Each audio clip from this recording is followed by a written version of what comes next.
I'm Larry Larned, Director of the Chatham Railroad Museum, and today we've taken a look at some recent discoveries made in the museum. We were in the process of cleaning out the upstairs storage room, formerly the office of the Chatham Railroad clerk. And in doing the cleaning, we decided to pull up an old stovepipe insert in the floor. And after pulling it up, we discovered that in the cavity beneath the floor were 500 to 1,000 documents and various books and articles of clothing that have been hidden for over 50 to 100 years.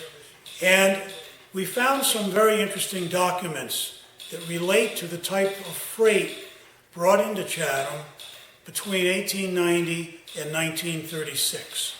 We also located a set of clothing. We located a shoe, which belonged to the station clerk, and some other interesting items. Eureka! The discovery. I really couldn't tell it was so dark, but I soon found out there were some interesting things here, and don't forget your light. Still more interesting things to find yet.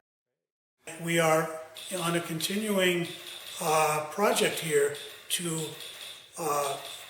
bring up from this cavity all of the documents and items and then restore them and place them on exhibit.